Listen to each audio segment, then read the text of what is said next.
Assalamualaikum warahmatullahi wabarakatuh. Alhamdulillah, tidak pernah berhenti lisan kita memuji dan memuja Allah. Sebagai seorang muslim, kita sangat yakin dua susunan kata ini, Alhamdulillah, adalah kalimat syukur, berterima kasih kepada Allah yang Allah kekalkan dalam surah Ibrahim, La in syakartum la azidannakum. Kalau kalian bersyukur, maka pasti aku akan tambah. Dan nikmat terbesar yang Allah berikan kepada kita adalah kita menjadi seorang muslim. Dan dengan menjadi seorang muslim, kita jadi mengenal siapa pencipta alam semesta ini. Dan tidak ada sekutu bersamanya, artinya dia esa dan tunggal. Serta juga apa tujuan kita ada di muka bumi ini. Apa yang harus kita kerjakan. Bagaimana kita mengisi waktu-waktu kita selama ajal belum datang. Serta juga mana yang boleh kita nikmati dari makanan, minuman, pakaian, pendapatan, pergaulan, dan mana yang tidak boleh. Biasa dikenal dalam agama Allah dengan halal dan haram. Dan ini sebuah nikmat yang harusnya kita syukuri dan kita jaga. Oleh karena itu Allah kekalkan dalam firman-Nya, "Wala tamutunna illa wa antum muslimun." Dan janganlah kalian sampai meninggal dunia kecuali dalam keadaan Islam. Selanjutnya kita panjatkan salam hormat kita kepada utusan Allah Nabi besar Muhammad sallallahu alaihi wa ala alihi wa sahbihi wasallam, sebagaimana Allah telah perintahkan kita untuk mengucapkan salam hormat tersebut, dan tentu dengan harapan agar Allah memberikan balasan kita sesuai dengan yang telah dijanjikan. Mengucapkan satu kali salam hormat kepada beliau akan diberikan 10 rahmat atau 10 salam dari Allah, dan rahmat Allah meliputi segala sesuatunya, pemenuhan kebutuhan, solusi dari permasalahan, juga tentunya pahala dan balasan yang melimpah. Baik, pada hari ini insyaAllah saya mengajak diri saya dan semua ibu-ibu yang hadir agar memulai majlis kita ini dengan keikhlasan kepada Allah Subhanahu wa taala. Kalau tadi ada yang mungkin datang diajak oleh teman-temannya saja untuk sekedar seremoni, untuk meramaikan majlis atau testimoni saja, mau mencoba-coba, maka ini semua atau apa saja indikasi duniawi, maka itu diubah. Detik-detik kita sebelum memulai majlis ilmu, ikhlaskan niat karena Allah Subhanahu wa taala. Karena majlis ilmu adalah pondasi dasar agama kita. Tidak ada iman dalam hati seseorang kepada Sang Pencipta Allah tanpa ilmu. Dengan kita sering mendengar ilmu, maka iman kita akan terasa ya, makin banyak dan tebal di dalam hati ini. Dan otomatis orang kalau sudah punya iman, semua bisa berubah. Orang bodoh jadi pintar, orang pelit jadi dermawan, orang penakut jadi pemberani, dan apa saja yang dibutuhkan untuk kesempurnaan hidup akan didapatkan dengan keimanan seseorang. Juga kemudian saya ingin sampaikan di awal majlis, karena kita dari jam 10 pagi ini sampai menjelang asar nanti dengan 2 sesi kita. Saya duduk di sini bukan karena lebih tahu daripada ibu-ibu sekalian, tetapi karena saya diundang dan diminta. Oleh karena itu kita menjalankan hadis Nabi SAW, salah satu hak muslim kalau minta nasihat maka berikanlah nasihat.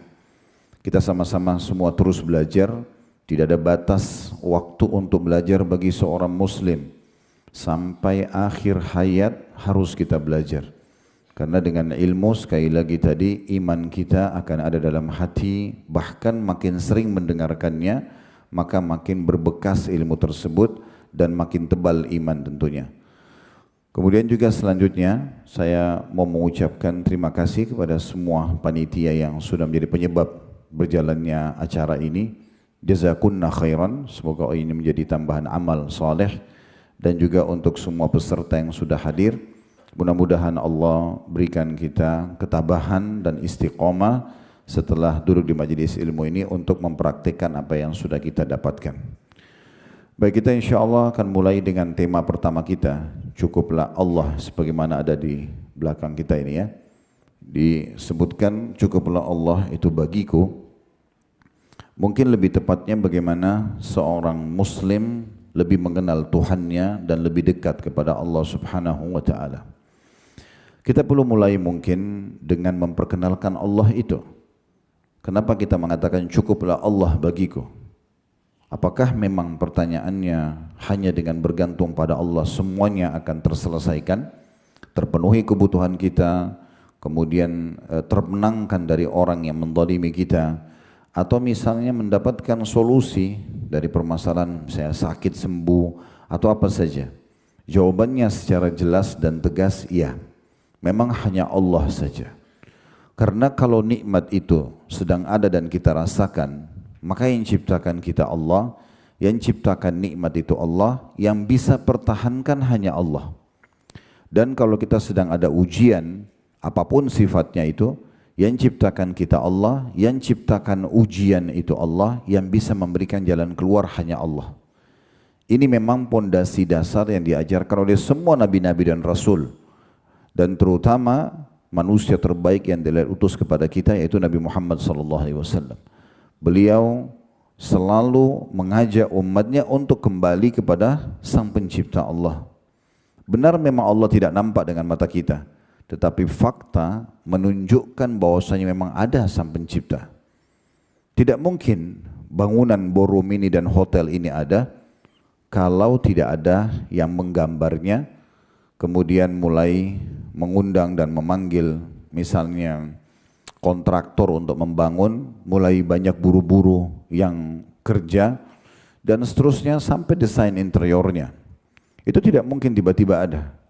Kalau kita yakin ruangan dan hotel ini atau rumah kita masing-masing itu tidak mungkin ada tanpa ada yang menggambar, ada yang membangun, makin bagaimana dengan alam semesta ini? Masuk akal langit ini tiba-tiba ada, gunung-gunung tiba-tiba ada, lautan tiba-tiba ada, udara, api, bahkan diri kita sendiri. Allah mengatakan wa fi anfusikum afala tubsirun, dalam diri kalian tidak lihat bagaimana keajaiban yang luar biasa. Saya mungkin sebagai seorang laki-laki dan misalnya saya bersatu seorang suami dan mungkin ibu-ibu sebagai seorang istri dengan suaminya tentunya, pada saat ya kita berinteraksi dan akhirnya suami istri itu dan akhirnya hamil dan punya anak, kita bahkan tidak pernah bisa punya pilihan saya mau anak laki-laki atau anak perempuan. Kita bahkan tidak punya andil dengan sehelai rambut anak kita, sehelai bulu yang ada di alisnya misalnya, atau bentuk matanya, atau giginya, atau bibirnya, atau kulitnya, atau apa saja. Kita sama sekali tidak punya andil. Satu waktu pernah salah satu anak yang Allah amanahkan di pundak kami sedang diuji oleh Allah SWT dengan sebuah penyakit dan alhamdulillah sudah sembuh. Waktu itu saya pergi taklim dan pulang ke rumah dan istri saya menyampaikan, tadi anak ini, saya tidak usah sebutkan namanya, anak ini mengucapkan begini, Umi, ya, terus disebut nama dia, mau pergi, menuju ke pintu. Masih kecil baru bisa bertutur kata mungkin 2 tahunan. Maka pada saat itu istri saya sudah sedih, khawatir ini jangan sampai tanda-tanda ajalnya datang atau seperti apa. Karena perempuan kadang-kadang terbawa dengan perasaan. Begitu saya pulang lalu dia bahasakan. Saya dudukkan dengan baik-baik dan kami duduk di sofa lalu saya mengatakan, saya mau tanya, apa andil saya dan kamu di anak ini? Apa andil kita?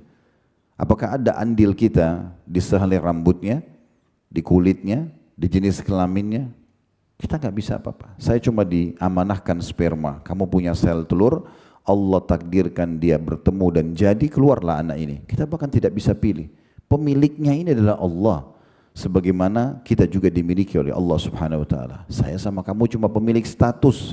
Status pada saat sudah lahir anak itu ayah dan ibu. Tidak lebih daripada itu.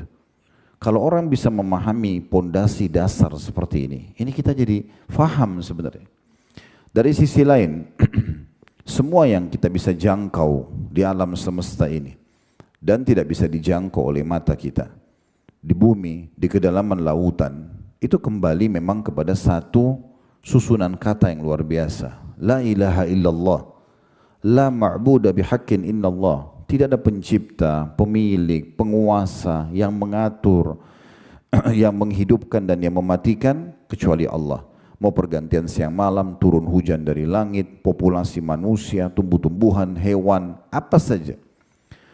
Kelebihan kita sebagai seorang muslim, Allah mengajarkan kepada kita, karena kita beriman padanya, kalau Tuhanmu cuma satu.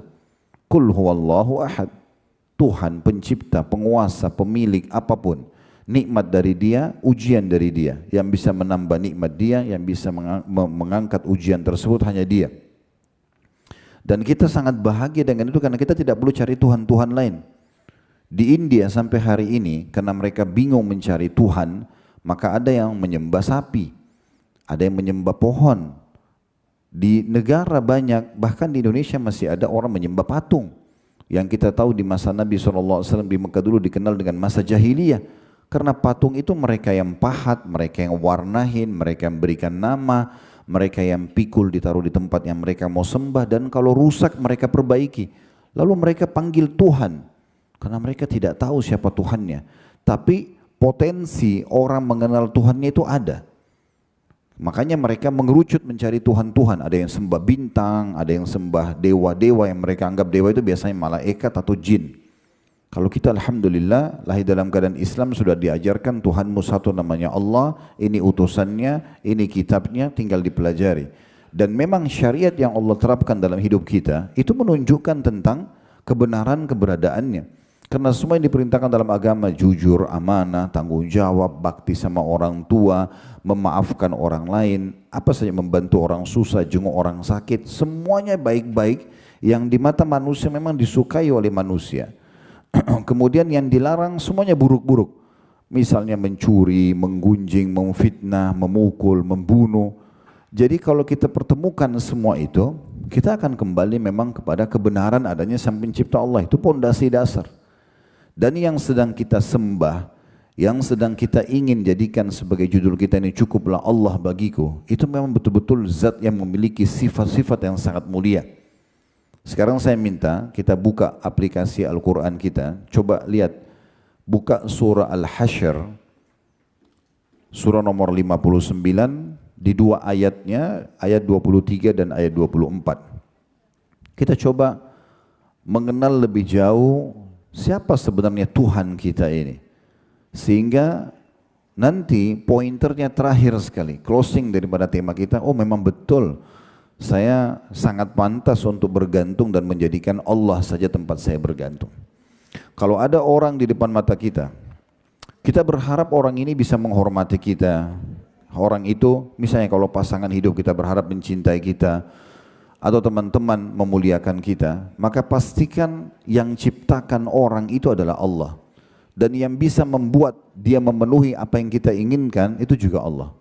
Kalau ada seorang yang jahat di depan mata kita, yang ciptakan, pencipta dia Allah.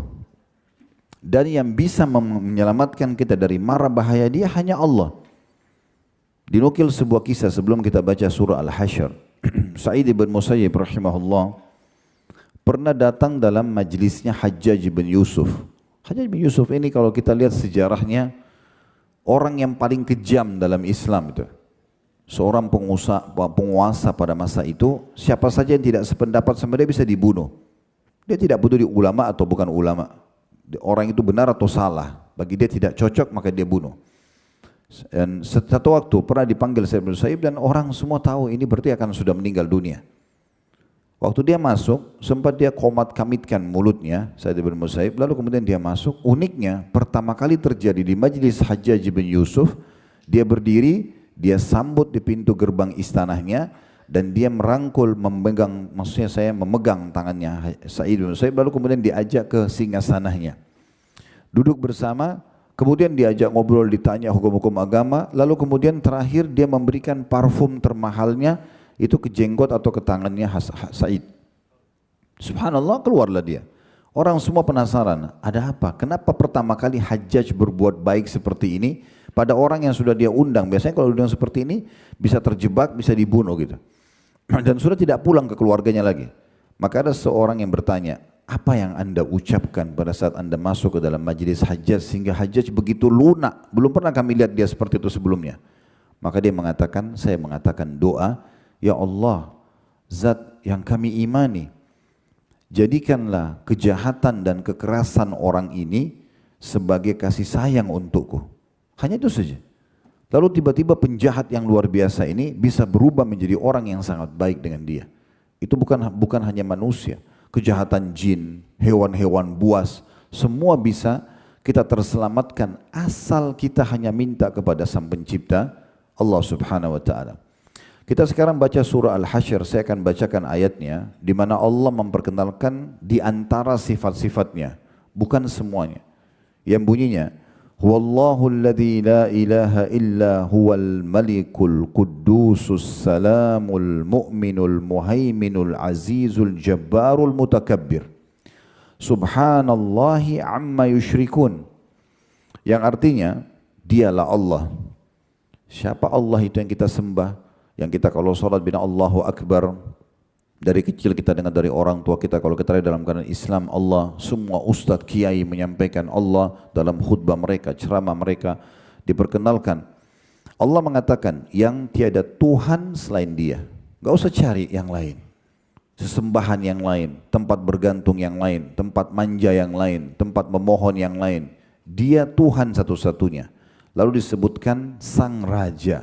Maksudnya tafsirnya Sang Raja yang sebenarnya. Dalam sebuah riwayat yang sahih disebutkan, nanti kalau sudah ditiup sangkakala yang pertama dan semua makhluk sudah binasa, maka Allah Azza wa Jalla akan berfirman mengatakan, Anal Malik, aina muluku dunia. Sayalah raja yang sebenarnya, sayalah raja yang sebenarnya. Mana raja-raja dunia? Di hari kiamat nanti raja-raja dunia semuanya pada menundukkan kepala mereka di depan Sang Raja yang sebenarnya. Kita sedang berinteraksi dengan pemilik dan penguasa alam semesta ini. Jangan dikecilkan perkara ini. Banyak di antara kita mengecilkan kedudukan Allah Subhanahu wa taala. Contoh misalnya memperkecil sya'an atau kedudukan Allah ini. Kalau dia sakit, yang paling pertama dipikirkan adalah dokter dan obat. Kalau sudah 30 dokter tidak bisa menyembuhkan dia, baru dia sholat malam. Baru dia umroh tawaf untuk minta diberikan jalan keluar oleh Allah atau dari Allah Subhanahu wa taala. Padahal Allah mengajarkan kepada kita berdoa atau manja. Doa itu sebenarnya curhat, manja, mohon, merengek sama Allah. Itu di sebelum aktivitas. Sebelum makan berdoa, sebelum tidur berdoa, sebelum pakai baju berdoa, sebelum keluar rumah berdoa. Mungkin suami istri berinteraksi biologis berdoa. Berdoa semuanya agar minta dulu kepada Allah. Nanti Allah jadikan apa yang kita harapkan itu, ya kita bisa dapatkan. Allah jadikan dokter dan resep itu menjadi penyebab kita sembuh misalnya. Contoh, nah seperti itu. Dan ini luar biasa, di sini Allah memperkenalkan dialah raja yang sebenarnya, penguasa semua alam semesta ini. Lalu dikatakan yang maha suci, suci dari segala macam yang berisi kekurangan. Kayak di alam manusia ini ngantuk, lapar, capek, sakit, sedih, itu semuanya kekurangan. Allah selamat dan tidak ada dari semua itu. Ya, tidak ada di Allah Subhanahu wa taala semua itu. Kemudian disebutkan selanjutnya yang maha sejahtera. Di dalam bahasa Indonesia pun ini sejahtera itu dibahasakan kalau orang sudah punya sumber income dan sudah tidak punya kekurangan sama sekali. Dia sudah tidak perlu berpikir lagi, tidak perlu bekerja, semuanya sudah ada. Itu baru dibahasakan sejahtera. Mungkin orang itu, orang tuanya meninggal dan meninggalkan perusahaan, harta yang melimpah pada dia tinggal menikmati saja. Itu baru orang dikatakan sejahtera. Kalau orang masih cari pekerjaan, cari tambahan income, ini belum sejahtera. Jadi tidak akan pernah ada kekurangan karena tidak butuh lagi. Itu diistilahkan dengan sejahtera. Allah itu maha sejahtera. Semua makhluknya diberikan makan dan kebutuhannya tanpa mengurangi sedikit pun dari stok ya, yang Allah miliki. Makanya Nabi Sulaiman alaihissalam dalam sebuah riwayat disebutkan, beliau pernah berkata, saya ingin pada hari ini memberikan makan semua makhluknya Allah sebagai tanda syukur kepadanya. Lalu dia suruh semua dayang-dayangnya, tukang masak di istananya, dari manusia dan jin pun terlibat. Buat makanan yang paling banyak. Dibuatlah makanan bergunung-gunung. Kemudian Nabi Sulaiman mengatakan, mulai hari ini saya akan memberikan makan semua makhluknya Allah, dan saya akan mulai dari prajurit-prajurit saya, dan saya akan mulai dari golongan burung-burung saja. Burung dulu, kemudian pindah baru hewan-hewan lain, baru pindah ke manusia, baru pindah ke jin. Pas golongan burung disuruh untuk memakan makanan stok yang dibuat, habis semuanya. Lalu Nabi Sulaiman bilang sama dayang-dayangnya, masak lagi. Ini baru golongan burung sudah habis semuanya. Mereka mengatakan kami sudah tidak mampu lagi. Bahan-bahannya sudah habis, tenaga kami sudah habis. Kalau mau besok kami bisa lakukan. Maka di saat itu Allah membuat Nabi Sulaiman sadar sambil dia mengatakan Maha Suci Allah yang terus memberikan makan makhluknya tanpa pernah habis stoknya. Air tidak pernah habis, buah-buahan tidak pernah habis. Dan Allah memberikan dengan kemahakuasaannya, kita makan sedikit saja, itu kalorinya sudah sangat besar, sudah cukup. Kita makan sepiring nasi misalnya, seharian sudah cukup untuk hidup. Misalnya, kita minum segelas air, cukup sebenarnya itu 1 hari misalnya. Bahkan kalau berlebihan, mohon maaf mungkin akan membuat badan kita gemuk dan segala macam. Itu karena memang sebenarnya Allah memudahkan buat kita agar tidak perlu terlalu banyak ya untuk makan dan minum contohnya. Kemudian Allah mengatakan juga yang maha mengaruniai keamanan. Jadi kalau mau cari keamanan hanya kepada Allah. Dari apapun, dari siapapun, aman dari penyakit, aman dari apa saja, bencana alam dan segala macam, aman dari siapapun, orang yang jahat kepada kita dan seterusnya. Ya, seperti yang sudah kita ceritakan kisahnya Sa'id bin Musayyib dan banyak kisah berhubungan dengan ini. Kemudian juga dikatakan yang maha memelihara, merawat semuanya. Alam semesta ini begitu terawatnya, hutan-hutannya, lautannya, sungainya, gunungnya, musim. Sebagian ilmuwan pernah saya lihat cuplikannya mengatakan, andai saja alam semesta ini perputarannya antara bumi misalnya di perputaran ya di alam semesta ini lebih cepat beberapa detik saja, maka mungkin akan membeku ya apapun akan panas terbakar semuanya. Kalau lebih lambat sedikit saja maka mungkin akan membeku. Siapa yang mengatur dengan perputaran itu yang luar biasa. Kalau kita ingat pelajaran ilmu pengetahuan alam di masa kita masih sekolah SMP, SD, SMP, SMA itu berapa kali diulangi tentang besarnya bumi ini dibandingkan dengan bintang-bintang di langit sana. Seperti butiran pasir dibandingkan ya atau kalau ada di alam semesta ini begitu miliaran banyaknya bintang-bintang di langit sana, dan itu kita salah satunya. Kalau bumi kita saja yang sudah kita anggap besar ini, bagi kita sudah sangat besar, jalan dari sini ke Amerika pesawat pun tercanggih butuh belasan jam, maka bagaimana kalau kita bicara tentang alam semesta ini dan juga pengawasannya, pengaturannya, pemeliharaannya itu luar biasa. Mungkin ibu-ibu tidak asing kalau maintenance rumahnya aja, sehari aja kita nggak sapu rumah, itu kotor, ya. Sehari aja kita, atau maaf, sekali aja kita pakai WC kita nggak bersihin, udah nggak benar. Badan kita sehari aja nggak mandi, udah gerah, nggak enak dan seterusnya. Sehari aja kita nggak sikat gigi misalnya, atau apa ya, semua itu jadi nggak nyaman. Itu maintenance-nya luar biasa, cuma sekitar kita. Bagaimana alam semesta ini, lautan tidak pernah habis ikannya, hewan-hewannya, airnya selalu sama jernihnya, ya, rasa asinnya sama. Bagaimana air laut dan air asin, air tawar tidak ketemu, Allah jelaskan dalam Al-Quran. Dan sekian ribu miliaran bukti-bukti tentang adanya Sang Pencipta Allah Subhanahu wa Ta'ala. Dia maha memelihara. Kemudian yang maha perkasa. Siapapun yang merasa dirinya kuat, punya kekuasaan, itu bagian kecil daripada kekuasaan Allah Subhanahu wa Ta'ala. Dan Allah gampang sekali. Orang yang mengaku paling kuat pun di muka bumi ini Allah matikan, selesai. Ya. Bahkan seringkali Allah Subhanahu wa Ta'ala tunjukkan pada kita saking lemahnya, kita pagi sehat, sore sakit. Ya. Atau kita tidur sehat, bangun tidur sudah sakit. Allah pelintir satu uratnya saja, encok. Nggak bisa jalan, kakinya keseleo, bengkak, nggak bisa bergerak. Allah buat hidungnya buntu saja, mampet, nggak bisa nafas. Itu luar biasa. Begitu mudahnya. Dan begitu mudahnya Allah juga kalau mau sembuhkan. Kita mau cari 1001 dokter pun untuk menyembuhkan kita tidak akan bisa. Ibu-ibu kalau datang ke dokter mengatakan tolong sembuhin saya. Kalau dia bilang iya, itu berarti kesalahan fatal itu.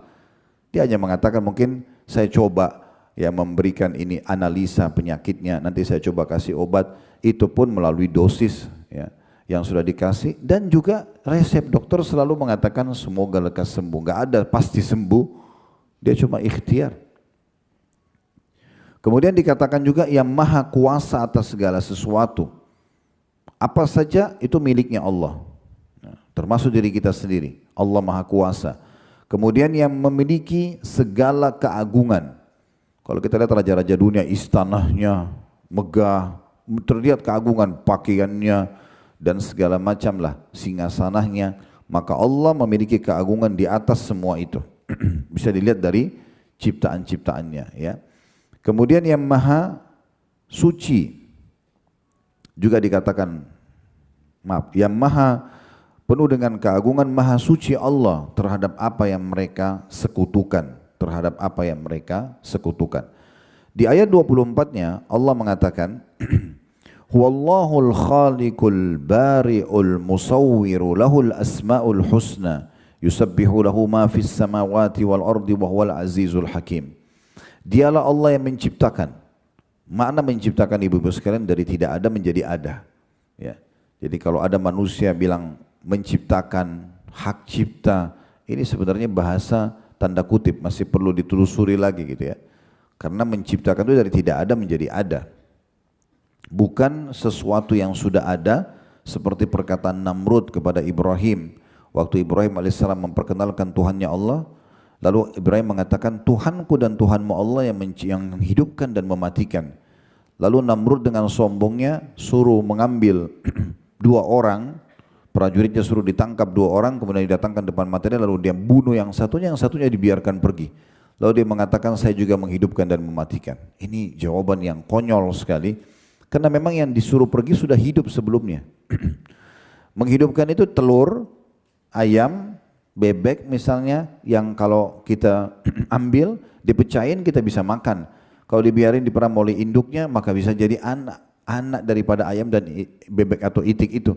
Itu namanya menghidupkan. Dari sesuatu yang tidak ada menjadi ada, jadi bisa hidup dan bergerak. Kemudian dikatakan juga yang mengadakan, tidak pernah habis apapun yang dia adakan dari kebutuhan-kebutuhan.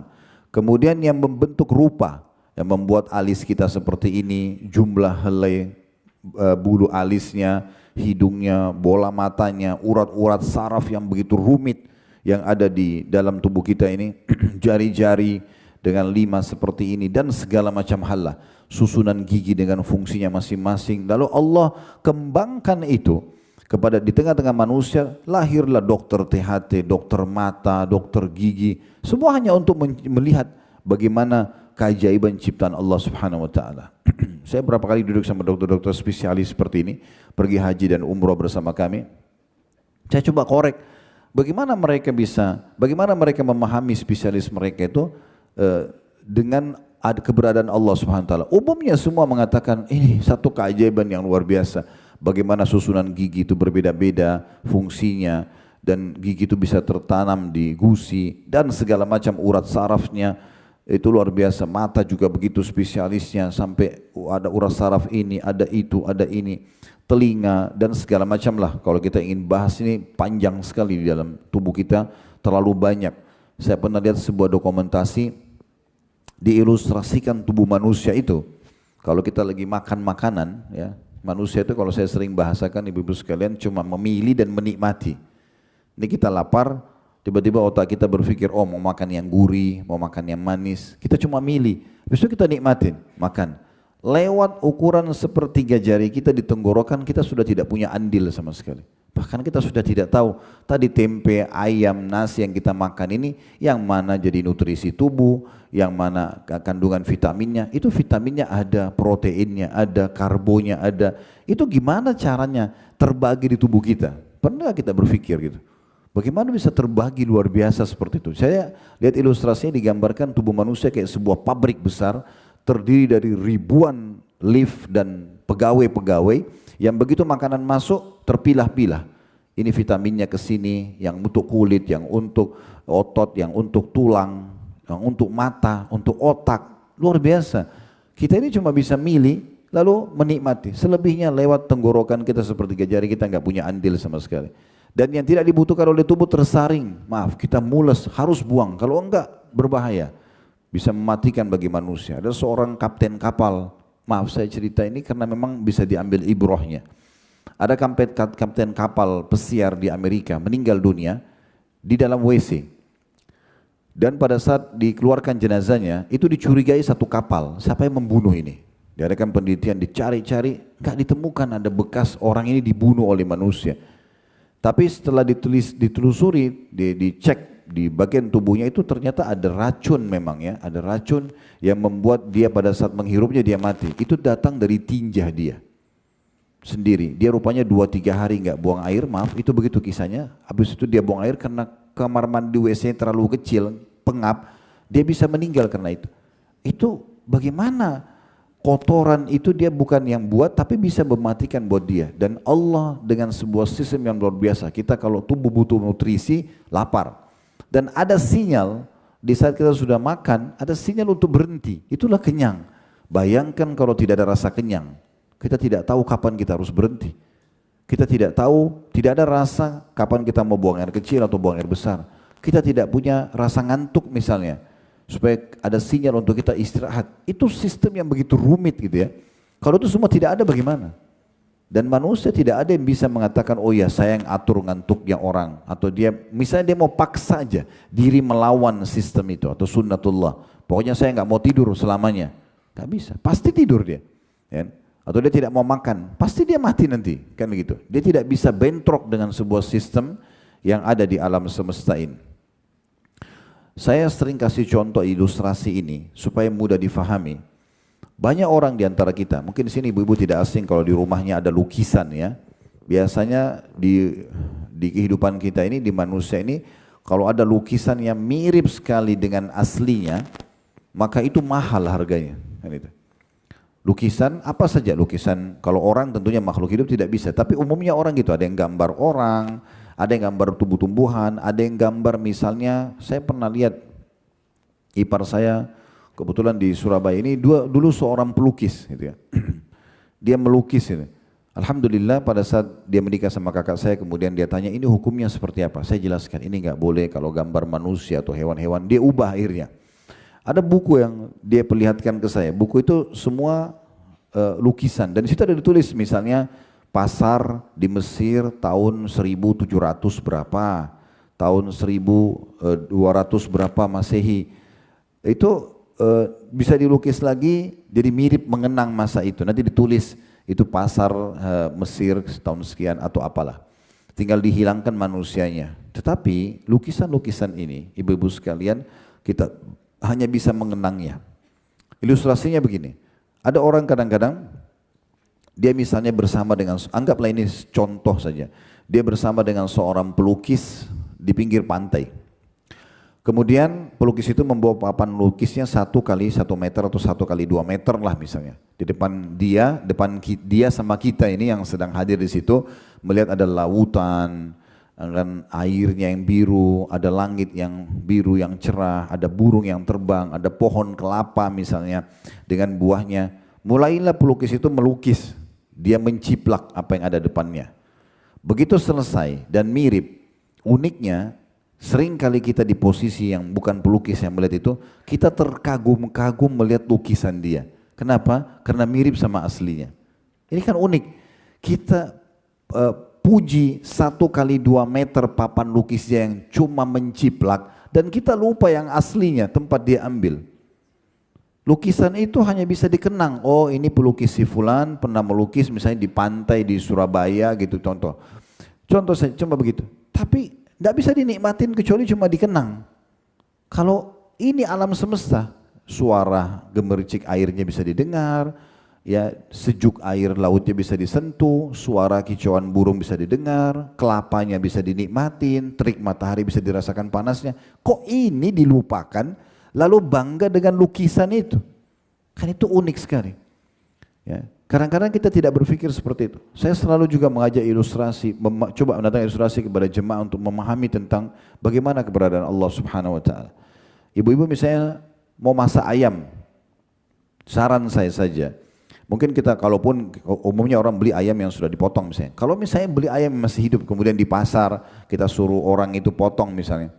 Ayam itu mungkin kalau kita mau jamu tamu mau makan, langsung kita beli ayam. Ya udah saya mau ayam yang ini, yang besar atau yang jantan atau yang betina.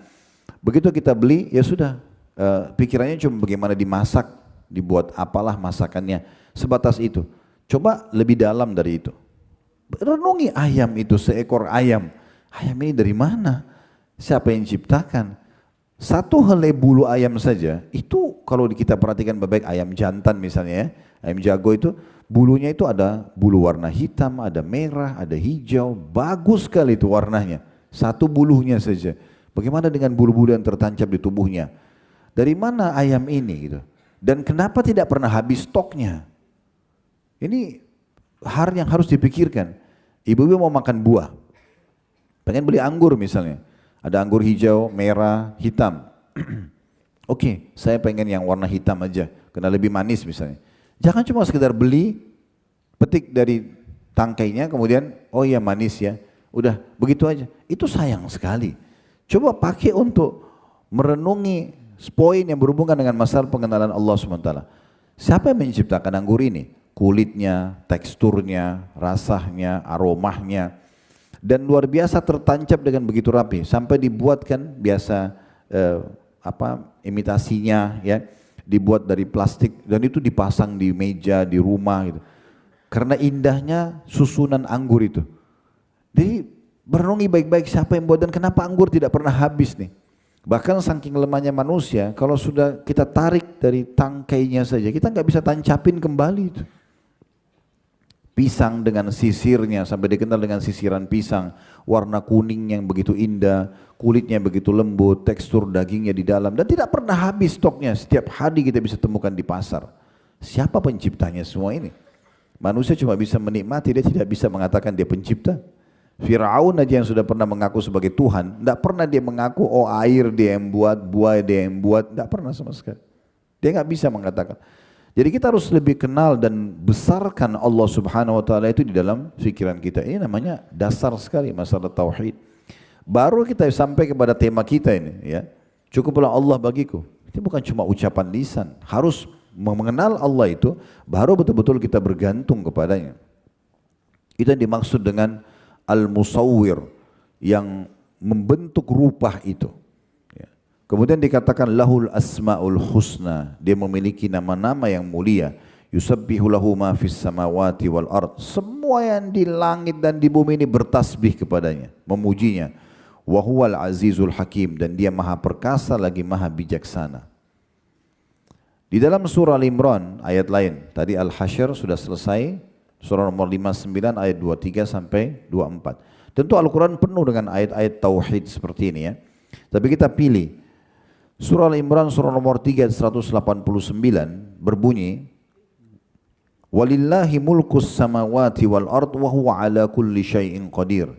Fahamilah, yakinilah, kepunyaan Allah lah kerajaan seluruh langit dan bumi ini.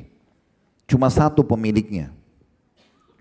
Dan dia maha perkasa dan kuasa terhadap segala sesuatunya. Dia mampu mengerjakan apa saja. Biarpun dokter sudah mengatakan penyakit ibu gak bisa sembuh, sembuh sama Allah. Ya. Jadi poin ini, makanya sebelum ke dokter doa dulu kepada Allah, nanti Allah akan mudahkan. Ya. Kalau ada yang bertanya, Ustaz dari mana saya tahu kalau doa saya diijabah sama Allah? Allah akan memberikan ijabah sesuai dengan sistem yang sudah Allah buat, dikenal dengan sunnatullah. Misalnya ibu lagi lapar, ibu bilang ya Allah hilangkan lapar saya. Memang laparnya gak hilang langsung.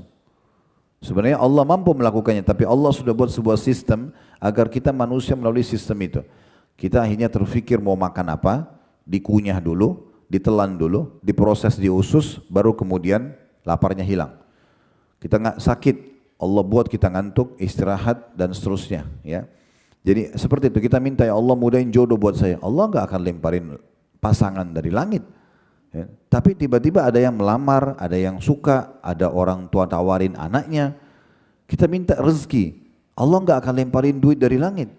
Tapi kita tiba-tiba ada yang teman yang ajak bekerja sama, bisnis, atau kita dapat proyek apa gitu ya. Itu semua sinyal-sinyal rezeki yang perlunya kita fahami. Nah seperti itu sistem yang Allah berikan. Jadi kita sedang bermuamalah, berinteraksi dengan raja pemilik alam semesta ini. Agungkan itu dalam diri kita. Kemudian selanjutnya dalam surah At-Taubah, surah nomor 9 ayat 116. Surah nomor 9 ayat 116, Allah juga berfirman, Innallaha lahu mulkus samawati wal ard, yuhyi wa yumit, wa ma lakum min dunillahi min waliyyin wala nasir. Jadi surah At-Taubah, surah nomor 9 ayat 116, artinya sesungguhnya kepunyaan Allah lah kerajaan langit dan bumi ini. Dia menghidupkan dan mematikan. Hanya Allah saja yang menghidupkan dan mematikan. Dan sekali-kali tidak ada pelindung dan penolong bagimu selain Allah. Kemudian juga kita bisa lihat Allah subhanahu wa ta'ala menyebutkan di dalam surah Al-Hajj agar kita berfikir.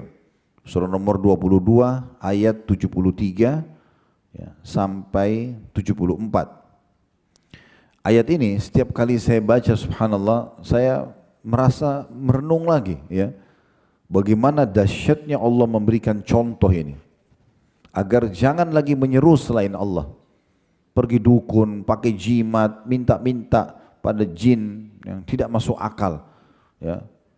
Allah subhanahu wa ta'ala mengatakan dalam surah Al-Hajj, surah nomor 22 ayat 73 sampai 74, Ya ayuhan nas, duriba mathalum fassami'u lah. Wahai manusia, telah diberikan perumpamaan. Semua manusia diajak berfikir. Dari suku manapun, ya, laki-laki dan perempuan, muda dan tua, muslim atau bukan orang muslim. Allah Al-Quran mengajak berbicara, Allah mengajak kita berpikir semuanya. Hai sekalian manusia, telah diberikan perumpamaan, dengarkan baik-baik, renungi baik-baik. Innal ladzina tad'una min dunillahi lan yakhluqu dzubaban walau ijtama'u lah. Semua yang kalian seru selain Allah, patung, dewa, pohon, bintang, apa saja, mereka tidak akan pernah bisa. Perhatikan bahasa Arab situ ada lan yakhluq. Dalam bahasa Arab itu ada 3 kata yang bisa dipakai untuk mengatakan tidak. Ada la saja, itu artinya tidak. Ada lam sama mim, dibaca lam, tidak pernah. Ada lam sama nun, lan, artinya tidak akan pernah. Allah gunakan lan di sini. La yakhluqu dzubaban walau ijtama'u lah. Mereka tidak akan pernah bisa menciptakan seekor lalat walaupun mereka berkumpul semuanya. Seluruh jin dan manusia bersatu. Tidak usah terlalu jauh-jauh sana. Kita aja di ruangan sini mau ciptakan seekor lalat tidak bakal bisa. Ya. Lalu kata Allah, wa iyaslubhumudz dzubabu syai'an la yastanqidhuhu min. Kalau lalat itu curi sesuatu dari mereka, mereka tidak mampu mengambilnya kembali. Ini kita punya segelas susu, datang lalat ambil setetes susu lalu dia terbang. Kita bisa kejar, kita bisa ambil kembali. Nggak, Allah bilang kalau lalat curi sesuatu dari mereka, mereka tidak bisa mengambilnya kembali. Da'ufat talibu wal matlub. Sungguh lemah yang meminta dan yang diminta itu. Ya. Untuk apa? Supaya suami sayang pergi dukun, lintas alam. Untuk apa? Itu kan lintas alam. Minta tolong sama jin. Jin aja nggak nampak sama kita. Bawa fotonya supaya dia suka. Kenapa? Kenapa nggak pakai alam manusia? Sederhana. Saya mau buat istri saya suka saya. Tatapan mata yang syahdu, ucapan tutur kata yang santun, jaman tangan yang ramah. Saya tulus dari hati, penuhi kebutuhannya. Dia suka sama saya, selesai. Gitu toh manusia. Untuk apa bawa foto ke sana? Gitu kan? Kan aneh ini. Kadang-kadang ditipu, bayar mahal lagi. Bawa kertas yang tidak jelas, yang penting bahasa Arab. Ada satu ibu dulu di Kemang di Jakarta Selatan. Saya habis cerita tentang ini. Dia datang keluar di pengajian lalu kasih saya, Ustadz, apa ini Ustadz? Dipakai kayak map kecil warna biru. Begitu dibuka dalamnya ada kertas fotokopian. Bayarnya 5 juta lagi. Ini Ustadz, saya tanya ini untuk apa Bu? Katanya orang itu kasih saya supaya saya tidak cerai sama suami, supaya hidup saya bahagia. Kertas, apa hubungannya? Hah? Begitu saya buka saya sudah tahu nih gambar pedang, gambar apa, huruf hijaiyah dibolak-balik. Ini semua dari orang-orang penipu manusia. Untuk apa itu? Ya, tidak dibutuhkan. Tapi banyak manusia tidak faham itu. Mereka melakukan kesyirikan kepada Allah Subhanahu wa taala. Lemah itu. Ada satu kementerian di Saudi, Bu, namanya Hayy Amil Ma'ruf Nahi Mungkar. Khusus mereka menegakkan, menyuruh pada ma'ruf dan melarang kemungkaran. Salah satu tugasnya mereka menangkap dukun-dukun. Subhanallah, saya pernah lihat cuplikan beberapa masyayikh yang ditugaskan sebagai pimpinan mereka. Itu pada saat menangkap dukun lagi praktek. Sebelum, itu kan kalau dukun kepergok, kalau di Saudi ya, karena hukum Islam berlaku. Kalau kepergok lagi praktek, itu dipenggal. Hukum mati. Karena menjalankan sabda Nabi SAW, haddus sahir darbatun bis saif, hukuman penyihir dipenggal lehernya. Kedapatan kepergok selesai. Maka sebelum dia dihukum mati, disuruh praktek. Bagaimana kau minta tolong sama syaitanmu itu? Dia pakai baju merah, dari kepala sampai kaki. Saya lihat sendiri tuh bajunya, kainnya merah, semua tertutup, cuma matanya yang kelihatan. Laki-laki ini ya, sampai ke kaki, kemudian dia pecut dirinya dengan cambuk kuda itu. Dia bilang kalau saya sudah pecut-pecut sambil panggil setannya itu ya, siapapun namanya gitu, cambuk-cambuk, dia panggil apa gitu. Di Indonesia kan ada namanya, di negara-negara lain ada namanya, Indonesia apa gondoruo lah, apa tuyul segala macam. Dicambuk dirinya, dipanggil-panggil, nanti kalau saya sudah berdarah-darah dia bilang, baru kemudian saya dengar suara. Ini kebodohan ini. Ya. Allah tidak butuh semua itu, tinggal wudu, ya, hadap kiblat, alhamdulillah, wassalatu wassalamu rasulillah, Allah sembuhin penyakit saya, mudahin urusan saya. Gampang, nggak sakitin badan, nggak repot, nggak libatin orang. Ya. Sampai Aisyah mengatakan radhiyallahu anha, minta. Ya, beliau nukil dari sabda Nabi SAW, mintalah kepada Allah segala sesuatunya, sampai tali sendal kalian. Minta. Dan Nabi SAW mengatakan memang dalam hadis begitu. Minta. Para sahabat itu dalam riwayat Umar bin Khattab kalau sendalnya putus angkat tangan ke langit, ya Allah sendal saya putus gantikanlah. Sendal minta sama Allah. Allah enggak lemparin sendal dari langit. Tetapi Allah mudahin ada orang yang kasih kita sendal. Kita dapat duit bisa beli sendal. Sistem yang sudah Allah ciptakan tadi yang saya bahasakan. Jadi kita disuruh minta sesuatu, segala sesuatu. Sayangnya kita kadang-kadang mau minta sama Allah kalau kita anggap besar. Nanti kalau penyakit kronis baru minta sama Allah. Enggak, minta apapun. Kalau perlu mau keluar pergi ke satu pasar, minta sama Allah dimudahin parkirannya. Doa. Enggak ada masalah. Doa itu kata Nabi SAW, yanfa'u bima nazal wa ma lam yanzil. Doa akan bermanfaat bagi sesuatu yang belum terjadi atau sudah terjadi.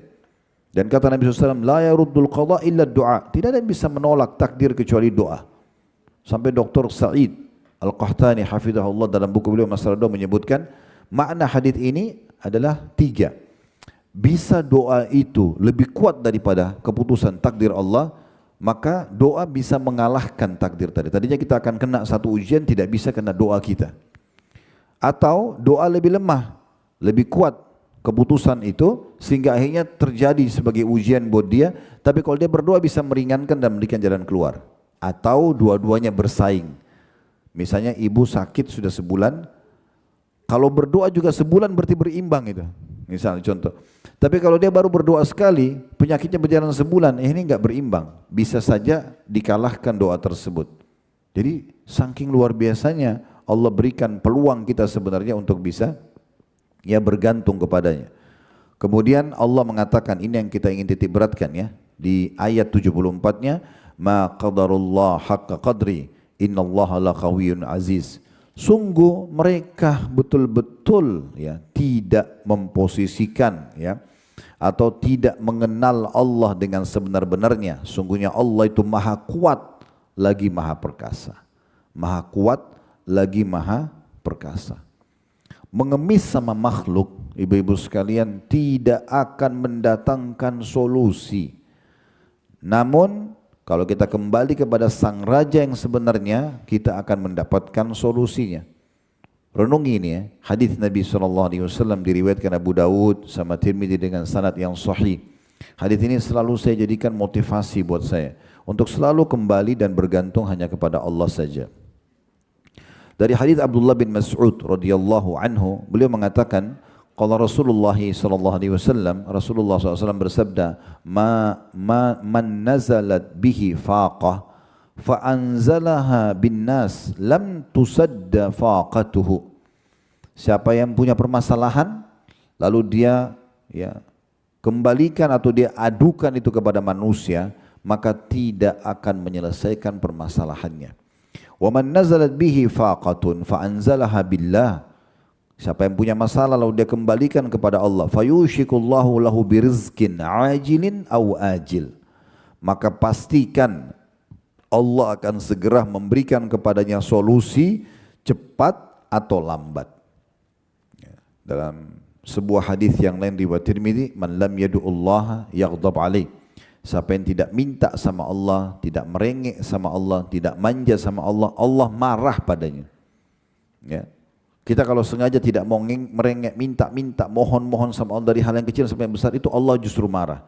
Sampai seorang penyair Arab mengatakan, jangan kau minta sama manusia. Yang kalau kau minta padanya dia akan marah. Minta ini, minta itu, sekali, dua kali manusia masih kasih, 3 kali, 4 kali dia akan marah. Tapi mintalah kepada zat Allah, kalau kau tidak minta justru dia marah. Kenapa kita enggak gunakan ini sebagai senjata kita yang luar biasa? Orang kita bisa minta apa saja, tanpa perantara lagi. Modalnya hanya ketulusan dalam hati dan mohon. Dipenuhi keyakinan Allah ada dengan keimanannya, maka akan diberikan. Dinukil sebuah kisah, ada seorang da'i dari Saudi. Saya nonton cuplikan ceramahnya, tapi saya rasa kisah ini perlu untuk disebarkan. Pengalaman pribadi beliau. Dia pergi ke Mesir, ada acara di beberapa kota. Sebelum dia pulang ke Saudi, dia bilang saya mampir ke sebuah masjid yang di kota Kairo, yang kebetulan saya isi ceramah juga di situ sebelum saya ke kota-kota lain. Saya akan take off sekitar jam 6 atau jam 7 pagi. Saya datang dari kota yang sana itu sekitar jam 1 jam 2 malam. Saya butuh istirahat, saya lebih baik istirahat di masjid ini karena dekat dengan bandara. Kemudian baru saya pergi menuju ke bandara nanti selepas sholat subuh. Bahasa dia gitu. Waktu saya masuk ke masjid, lampu masjid menyala, saya pikir ini marbot masjid yang sudah saya kontak memang mempersiapkan buat saya. Saya masuk masjid tidak ada orang. Tapi ada satu orang di mihrab, di tempatnya imam, lagi sujud, lagi sholat. Saya pikir itu marbot masjid barangkali. Selepas dia sholat 2 rakaat atau pada saat dia lagi sholat, dia bilang saya dekatin. Saya pengen lihat orangnya betul nggak, tapi dari jarak sedikit. Tidak sengaja saya dengar orang itu lagi berdoa. Rupanya orang itu mengucapkan dalam sujudnya dan suaranya terdengar karena hening, mesti cuma berdua dia. Dia bilang doanya adalah, ya Allah sungguhnya engkau tahu istriku lagi butuh operasi. Kalau nggak salah butuh 10.000 jenih pon Mesir ya. Dan dia sebutkan angka itu dalam doanya. Saya butuh biaya ini ya Allah. Kalau besok saya tidak dioperasi mungkin bisa meninggal. Sebagai ikhtiar manusia, mudahkan rezeki itu untukku. Sementara aku tidak tahu, aku tidak punya uang itu. Diulang-ulangi doanya. Kata syekhnya ini, saya dengar 2 orang itu, kemudian saya coba menyingkir agak jauh sedikit. Begitu selesai dia sholat, saya dekatin. Ada masalah apa? Dia bilang, saya sudah mengantar istri saya ke rumah sakit. Kalau nggak salah kena penyakit kanker apa, harus dioperasi. Besok kata dokter, tapi rumah sakitnya nggak mau lakukan itu. Dokter nggak mau lakukan kecuali ada uangnya. Saya nggak ada uang. Saya sudah coba pinjam sana sini, nggak ada solusi. Saya pikir, saya berdoa sama Allah. Kata syekhnya, lanjutkan doa kamu ini dan terimalah berita gembira, kau akan dapat solusi. Silakan lanjutkan. Kata syekhnya, orang itu lanjutkan doanya, diulang-ulangi terus sama dia. Syekhnya mengatakan saya istirahat sejenak karena malam. Azan subuh saya dibangunin sama baru masjid, sudah azan. Syekh bangun, syekhnya bangun. Dia bilang pada saat kami habis sholat qobliyah subuh, menjelang pas iqamah, imamnya persilakan saya, Syekh silakan Syekh, Anda jadi imamnya. Dia bilang saya kurang istirahat, mungkin suara saya kurang bagus. Tidak apa-apa, kami mau mumpung Anda di sini silakan Anda jadi imam. Udah, dia bilang saya jadi imam. Selepas salam, ada orang di belakang saya, kata syekhnya ini, sholat di belakang saya pas. Kemudian tiba-tiba salaman saya, ahlan syekh. Pokoknya syekh ini kebetulan punya media juga, punya YouTube, dia ceramah dan disebut orang-orang Jazirah Arab kenal dia. Kemudian dia mengatakan, ada satu orang datang mengatakan, Syekh, saya tinggal di apartemen di sebelahnya masjid ini, kata orang itu. Saya tadinya mau sholat subuh di tempat lain, tapi waktu mulai Anda membaca ayat, saya kenal suara Anda. Saya datang sholat di sini. Karena itu. Terus tiba-tiba orang itu bilang begini, Syekh, ada satu hajat saya. Kata syekhnya, apa itu?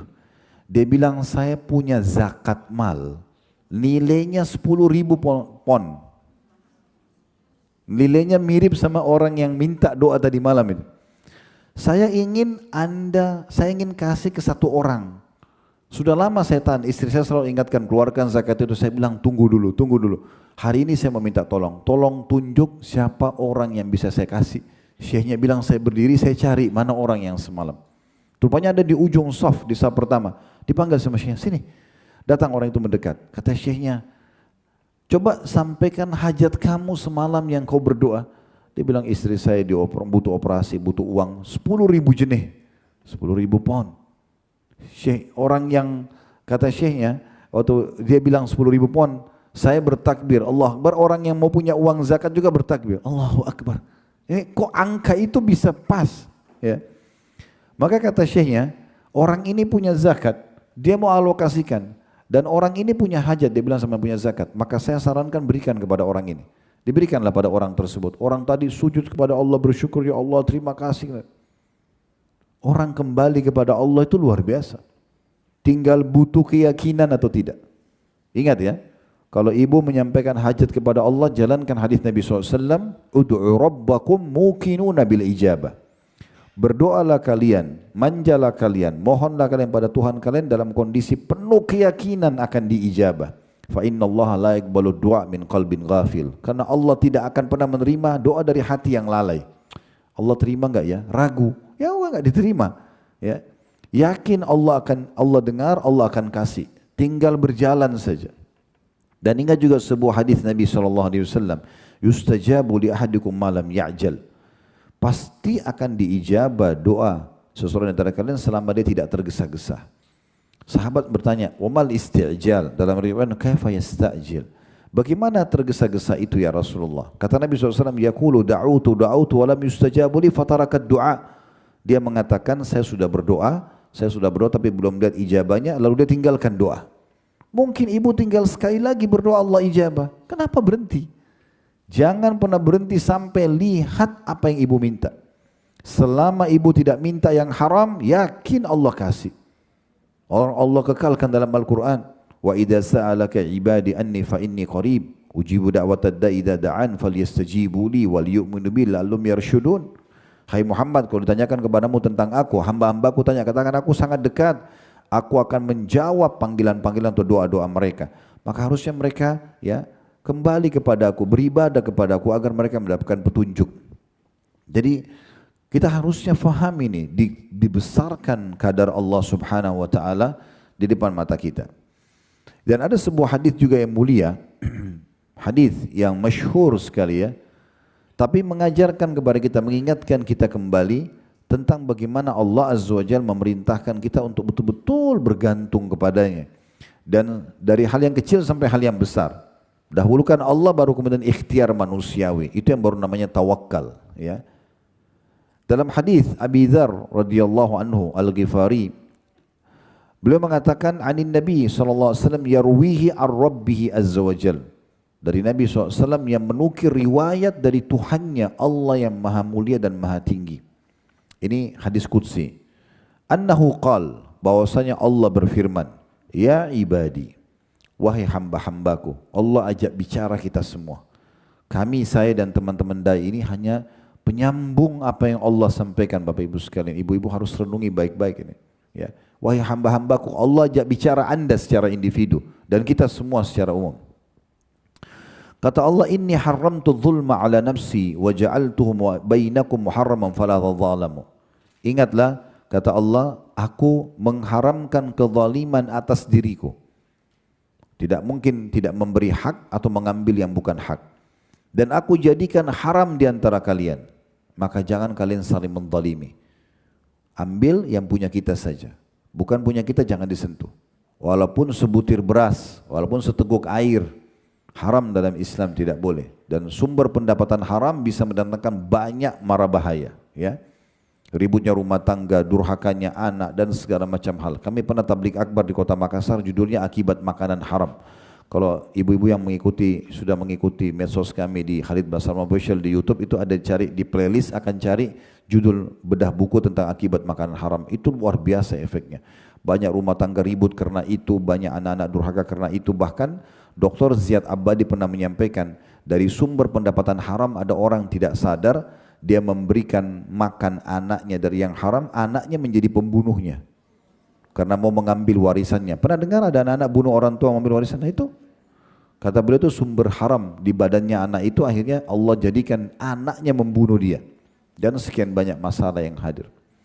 Maka tinggali semua kezaliman, bukan hak kita jangan sentuh, udah selesai. Dan ingat ya, kita punya kapasitas, mulut kita ini masuk 1 sendok nasi, 2 sendok udah nggak bisa ngomong gitu ya. Kita juga kalau telan itu harus pelan-pelan, kalau enggak susah kita menelannya, kapasitasnya ada. Hidung kita Allah buat kecil begini, kita cuma bisa hirup dengan kapasitasnya. Mata kita ada jangkauan melihatnya, tangan bisa jangkauan melihat. Bahkan yang kita kenakan, kopiah saya pakai begini, cuma bisa 1. Pakai 2 kopiah diketawain orang gitu. Ibu pakai jilbab double-double diketawain orang, kan gitu. Baju kita bisa pakai 1, 2 lembar, pakaian dalam sama pakaian luar. Pakai 5 lembar baju, kan itu jadi lucu gitu ya. Sepatu 1 pasang, punya 5 pasang sepatu, butuh 5 kali. Kalau 1 hari 1, 5 hari baru diganti. Kapasitasnya ada. Kaki kita melangkah ada kapasitasnya, semua ada kapasitasnya. Supaya kita tidak melebihi itu. Pesan yang kedua, itu pesan pertama dalam hadis ini. Pesan yang kedua, ya ibadi, kullukum dhallun illa man hadaituhu fastahduni ahdikum. Wahai hamba-hambaku, kalian semua sesat. Kalian tidak tahu harus berbuat apa kecuali yang aku berikan petunjuk padanya. Maka mintalah petunjuk hanya kepadaku, aku akan tunjukkan kalian. Minta sama Allah, nanti Allah akan gerakkan makhluk memenuhi kebutuhan ibu. Jangan ke makhluk lalu tinggalkan Allah, ini kebalik. Minta dulu sama Allah, nanti Allah gerakin tuh semuanya orang-orang untuk datang memenuhi kebutuhan kita. Ini poin, tinggal mengatur saja sebenarnya. Cuma kadang-kadang orang tidak ngatur itu. Ya. Jadi semua kita tidak dapat petunjuk kecuali yang Allah berikan petunjuk padanya. Maka minta petunjuk padaku, petunjuk apa saja. Ya. Ngomong, minta sama Allah Subhanahu Wa Taala. Allah marah kalau kita nggak manja sama Dia. Ini disuruh manja nggak mau gimana sih? Kan gitu. Pesan yang ketiga, ya ibadi, wahai hamba-hambaku, kullukum ja'i'un illa man at'amtu fastat'imuni at'imkum. Wahai hamba-hambaku, kalian semua lapar kecuali yang aku berikan makanan, minta makanan padaku. Ini hadis sahih. Ya. Nabi SAW mengatakan, Allah berfirman, minta makanan kepadaku. Ya. Kemudian jadi makanan pun kita minta ya. Pesan selanjutnya, ya. Yang keempat, ya ibadi, kullukum arin illa man kasautu fastaksuni aksukum. Kalian semua wahai hamba-hambaku telanjang, tidak berbusana kecuali yang aku berikan pakaian padanya. Minta pakaian kepadaku. Disuruh minta makanan, minta pakaian, ya. Ini baru pesan keempat. Pesan yang kelima, jadi minta pakaian, ya. Minta baju, minta pakaian apa saja sama Allah Subhanahu wa taala. Pesan yang kelima, ya ibadi, innakum tukhti'una bil-laili wan-nahar wa ana aghfirudz dzunuba jami'a fastaghfiruni aghfir lakum. Wahai hamba-hambaku, kalian banyak berbuat kesalahan-kesalahan di malam dan di siang hari. Dan akulah satu-satunya yang bisa mengampuni dosa-dosa. Maka mohon ampunlah kepadaku, aku akan maafkan kalian. Ya. Pesan pertama enggak boleh zalim, pesan kedua minta petunjuk sama Allah, pesan ketiga minta makanan sama Allah, pesan keempat minta pakaian sama Allah, pesan kelima minta ampun agar dimaafkan oleh Allah. Ya, karena semua dosa itu Bu ya, penyebab daripada hilangnya fasilitas bertahap. Kalau ibu kerja di satu perusahaan, buat pelanggaran berarti sangat terancam dengan hilangnya fasilitas kerjaan tersebut, sumber income dan segala macam. Nah itu kalau dalam agama kita namanya dosa. Buat pelanggaran dosa berarti akan ada fasilitas yang diangkat. Makanya dalam hadits Nabi SAW dikatakan oleh beliau, ada banyak rezeki hamba yang tertahan karena dosa yang dia lakukan. Jadi nggak usah buat pelanggaran, selesai. Toh juga ada solusinya. Ya. Khamar, minuman keras, nggak boleh. Baik, ada gantinya, ada air putih, ada susu, ada madu, ada sirup. Kenapa harus khamar? Orang mau interaksi biologis, suka lawan jenis, oke. zina dilarang. Ada nikah, kenapa enggak nikah? Gitu kan. Kemudian juga makan, diharamkan babi. Ada sapi, ada kambing, ada ayam, ada kelinci. Kenapa harus yang haram? Apa masalahnya? Yang haram itu cuma sebagai ujian dan ada gantinya. Kalau orang beriman, nggak bisa makan enak, nggak bisa tidur enak, nggak bisa biologis, mungkin orang melanggar. Ini nggak ada. Pesan yang keenam, ya ibadi, innakum lan tablughu dharri fatadurruni wa lan tablughu naf'i fatanfa'uni. Wahai hamba-hambaku, kalian tidak dapat membahayakanku dan kalian juga tidak dapat memberikan manfaat kepadaku. Ibu kalau dari bayi, kita begitu lahir dari bayi, kita udah bisa ibadah, sudah bisa zikir, udah bisa doa, udah bisa sholat. Sampai kita mati, anggap umur kita 200 tahun lah. 200 tahun kita ibadah. Demi Allah nggak bermanfaat buat Allah itu. Kenapa banyak orang sholat buru-buru, seperti orang store kewajiban saja. Karena dia pikir Allah butuh. Salah bu, Allah nggak butuh dengan sholat anda, puasa anda, zikir anda. Allah nggak butuh, kita yang butuh dengan itu. Sayang waktu yang dibuang-buang zikir seperti orang kumur-kumur. Apain? Subhanallah, sambil diresapi maknanya. Alhamdulillah, ya, wala ilaha illallah, wallahu akbar. Renungi maknanya.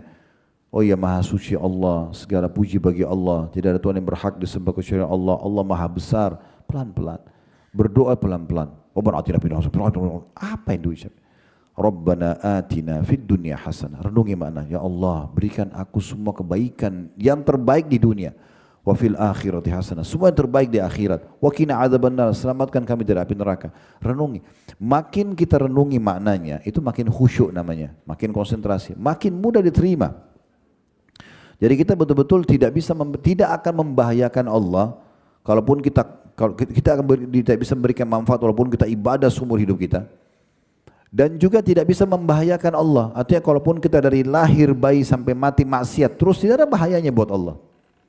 Tidak ada bahaya. Karena seluruh makhluk Allah ini umumnya beribadah kepada Allah. Semua malaikat beribadah kepada Allah. Semua benda-benda di langit, di bumi ini beribadah kepada Allah. Yang malas ini, yang kufur hanya sebagian kecil dari jin dan manusia.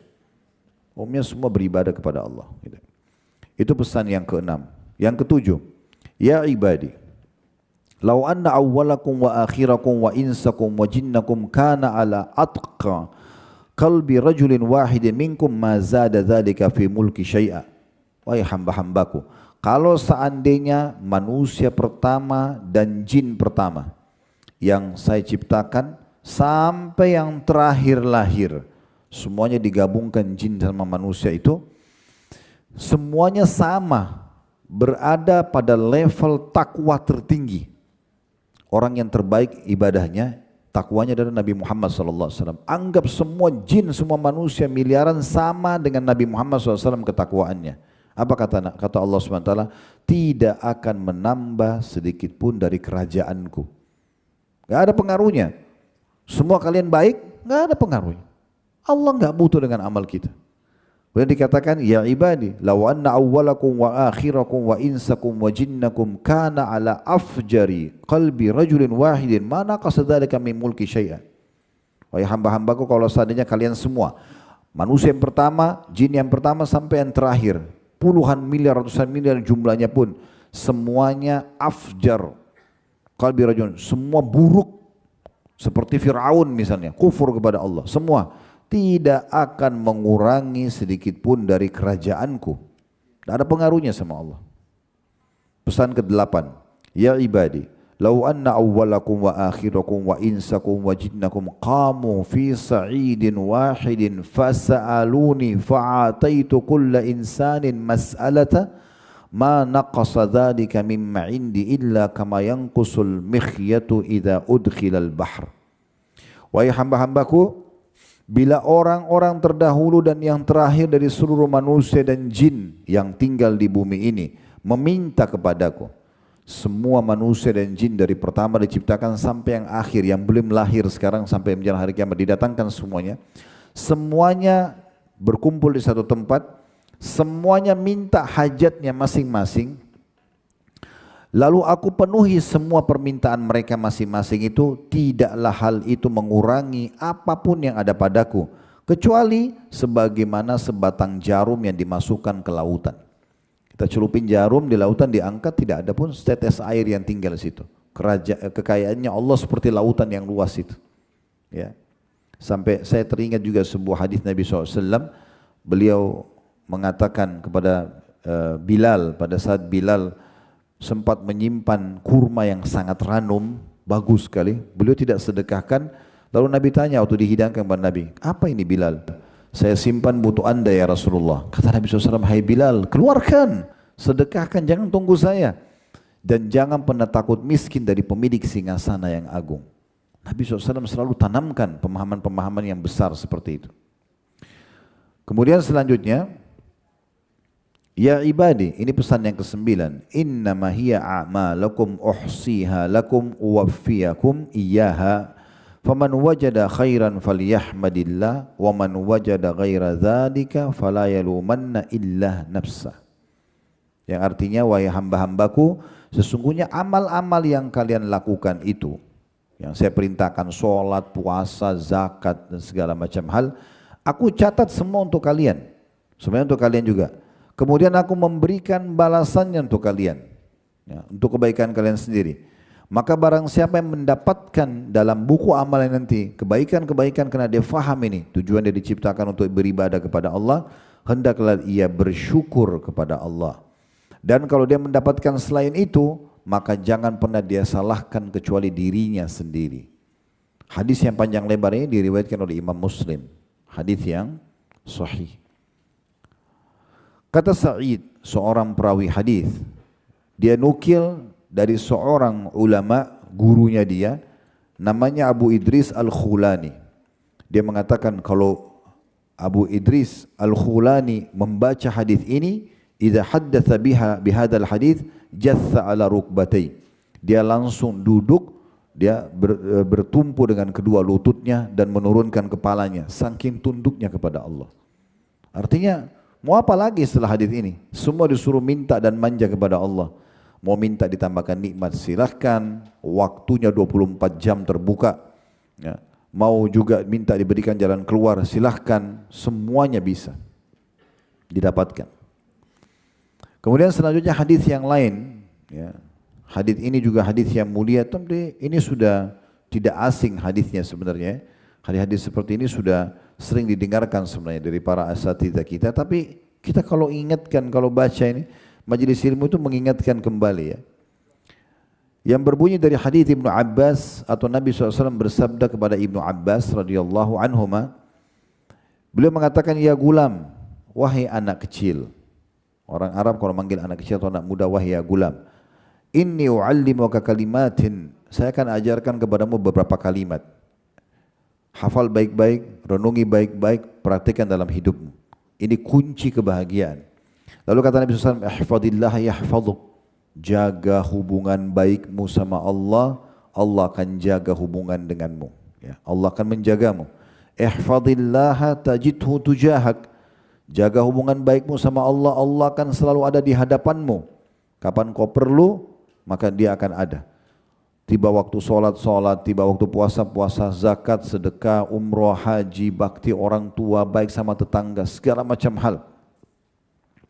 Lalu dikatakan, idza sa'alta fas'alillah, kalau kau minta hanya minta kepada Allah. Wa idza ista'anta fasta'in billah, kalau kau minta tolong hanya minta tolong kepada Allah. Wa'lam annal ummata idza ijtama'at ala an yanfa'uka bi syai'in lam yanfa'uka illa bi syai'in qad kataballahu lak. Ketahuilah kalau seluruh umat manusia ini bersatu untuk memberikan manfaat kepadamu, tidak akan pernah sampai kepadamu kecuali yang sudah Allah catatkan. Kalau semua manusia berkumpul untuk memberikan satu manfaat, tidak akan sampai kecuali yang sudah Allah tentukan. Dan dikatakan, wa in ijtama'u ala yadurruka bi syai'in lam yadurruka bi syai'in illa qad kataballahu 'alaik. Dan kalau mereka semuanya bersatu untuk menyusahkanmu, membahayakanmu, semua dunia ini mau menyusahkan kita, mau membunuh kita, tidak akan pernah menimpamu kecuali yang sudah Allah catatkan atasmu. Rufi'atil aqlam wa jaffatis suhuf. Sungguh telah diangkat pena yang mencatat takdir di Lauhil Mahfuz dan telah kering catatannya. Udah, enggak akan berubah lagi.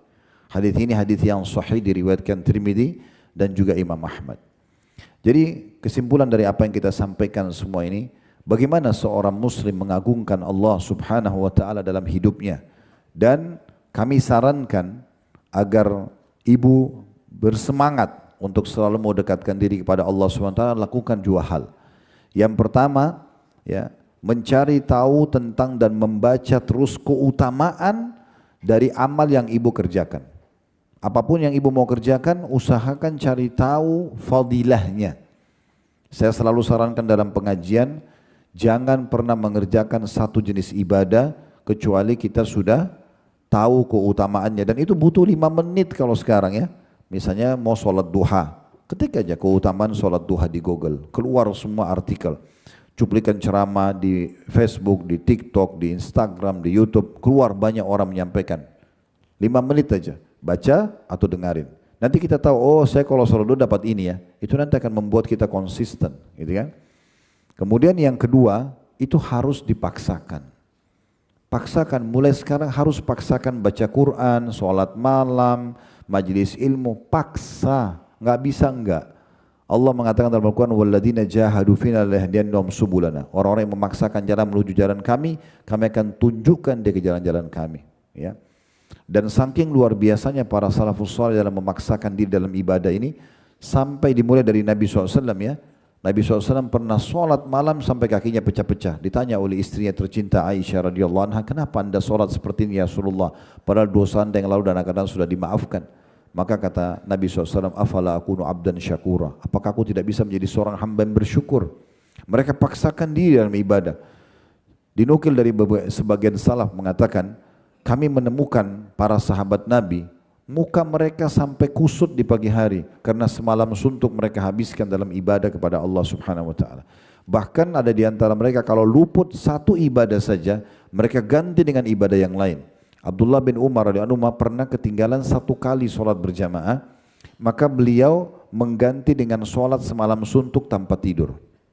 Umar bin Khattab, ayah beliau, pernah beli satu kebun itu indah sekali, ada sumber mata air, pohon kurmanya banyak, buahnya ranum sekali. Dan saking asyiknya nikmat itu, Umar lewat sholat asar. Keluar dari kebun, baru mau sholat orang sudah bubar. Maka Umar sedekahkan semua kebunnya itu. Gak dipakai sama Umar, udah sedekahin, gara-gara ini saya lalai. Gitu. Jadi begitu mereka luar biasa dalam menjaga ibadahnya. Mereka ganti dengan ibadah lain atau mereka segera mengisi dengan ibadah dengan jenis ibadah yang lain. Satu pesan penting, kalau seandainya luput dari ibu satu ibadah, ya, ingat ya, ini tidak bisa terulang, nggak bisa diperbaikin. Contoh misalnya tadi malam Anda tidak sholat tahajud, kan hukumnya sunnah, oke. Tapi kalau misalnya ibu dengar tiba-tiba keutamaan, oh sholat malam itu perkataan Aisyah radhiyallahu anha, jangan kalian tinggalkan sholat malam karena Rasulullah SAW tidak pernah tinggalkan sholat malam walaupun beliau dalam kondisi letih, beliau sholat sambil duduk. Oh saya mau sholat malam deh. Tapi yang bisa tinggal nanti malam kalau masih hidup. Yang tadi malam nggak bisa diperbaikin. Jadi kalau ada peluang ibadah jangan disia-siakan karena nggak bisa terulang. Nggak bisa terulang. Kita kalau sholat masbuk 1 rakaat saja, itu sudah cukup membuat kita tidak bisa perbaikin. Gak bisa kita bilang sama imam, imam kembali dong ke rakaat pertama supaya saya ikut, supaya malaikat catat dari awal. Tidak bisa. Ya. Ada kesempatan sedekah orang miskin, jangan negosiasi sama syaitan. Ya. Oh itu masih kuat, masih mampu, nanti aja orang miskin di depan. Mungkin kita berapa langkah lagi mati, itu amal terakhir. Sedekah aja, gak usah negosiasi. Ibadah itu kalau datang kesempatannya dieksekusi, bukan negosiasi sama syaitan. Kalau ibu lakukan ini dengan izin Allah SWT, betul-betul nanti kita bisa menggantungkan ya nasib kita dan apapun kepada Allah Subhanahu wa taala. Subhanakallahumma bihamdika asyhadu an la ilaha illa anta astaghfiruka wa atubu ilaik. Wassalamualaikum warahmatullahi wabarakatuh.